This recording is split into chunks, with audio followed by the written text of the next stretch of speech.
للتصدي لهذه الآفة الكبيرة وهي الإرهاب، ويتطلب ذلك منا العمل على معالجة هذه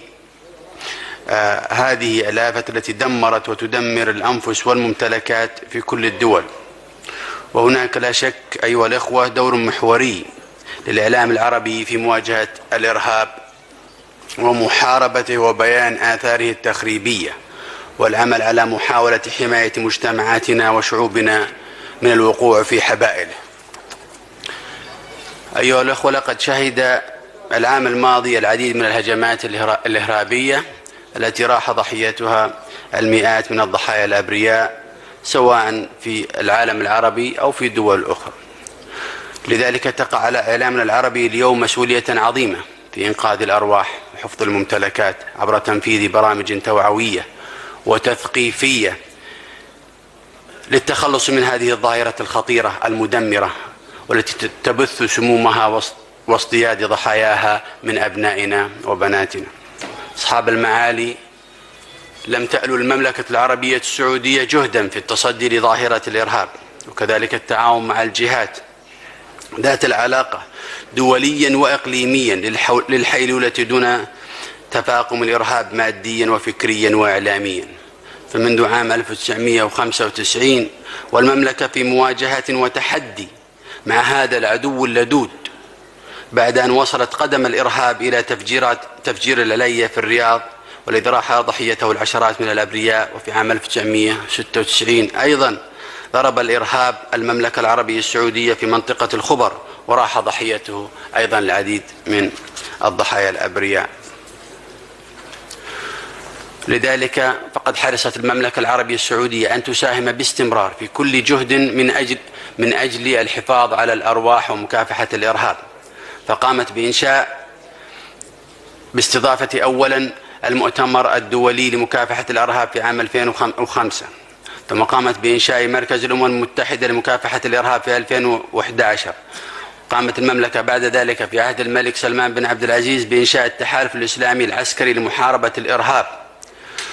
ولأن الإرهاب أيضا مرتبطا ارتباطا كبيرا بالتطرف، فقد قامت المملكة هذا العام بإطلاق المركز العالمي لمكافحة الفكر المتطرف اعتدال، حيث دخلت مرحلة جديدة من مراحل مكافحة جذور الفكر المتطرف وما يؤدي إليه من عنف وسلوك إجرامي وإرهابي مدمر للحياة البشرية ومخرب للمقدرات الحضارية. أصحاب المعالي، على الرغم من الجهود الكبيرة المبذولة في محاربة الإرهاب واجتاث الفكر المتطرف، فإن نجاح تلك الجهود يتطلب العمل المشترك كمجموعة عربية تعمل على نسق واحد لمحاربة هذه الآفة، وتسخير كل السبل التي تؤدي إليه ومحاربة كل السبل التي تؤدي إليه أو تساهم في الترويج له. ولا مجال بعد اليوم للسكوت على هذا الخطر الداهم الذي يهدد مجتمعاتنا وشعوبنا ودولنا. وهي أصحاب المعالي، للأسف الشديد دولة قطر تبادر في شق الصف العربي وتبث الفتنة عبر ذراعها الإعلامي قناة الجزيرة، وهو ما يتطلب منا وقفة جادة لمنعها من هذا العمل الإجرامي.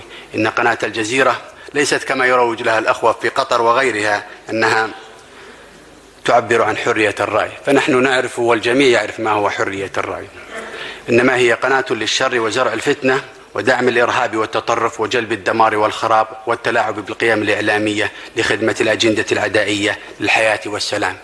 فعندما ويتحدث الإخوان في قطر أنها للرأي والرأي الآخر، لم نسمع أن هذه القناة توجهت بالنقد لأي وسيلة إعلامية في قطر أو أي قرار اتخذ من قطر، وإنما هي قناة تطبيل لقطر وقناة هجوم على الآخرين بكل ما أوتيت من وسيلة. أصحاب المعالي، لا يمكن أن تنجح جهود مكافحة الإرهاب وبيننا من يدعو له ويغذيه ويرعاه معرضا أمننا وأمن منطقتنا وأمن العالم للخطر. إن المملكة العربية السعودية لتؤكد من خلال هذا المنبر على حتمية أن تكف قطر عن دعم الإرهاب وتمويله وتمويل وسائل الإعلام التي تروج له، وضرورة أن تتوقف وسائل الإعلام أيا كانت، سواء كانت في قطر أو خارج قطر، والتي تستضيف الإرهابيين من بن لادن والظواهري وغيره وتروج لهم وتنشر فكرهم وتقدمهم لأبنائنا على أنهم أبطال، وهم في الحقيقة مجرمون قتلوا الأبرياء بدون سبب. لذلك ندعوهم أن يكفوا عن الدعوة للعنف والتطرف وبث الفرقة والخصومات والتدخل في شؤون الغير. أصحاب المعالي، أمام المجلس اليوم العديد من القضايا التي نتمنى إن شاء الله أن يتم حلها، ولكن هذه القضية هي أولوية بالنسبة لنا. نتمنى من الجميع أن يكون مسؤول اليوم، وأن لا نسعى لحفظ ماء الوجه، وإنما نسعى لحفظ دماء الأبرياء. شكرا.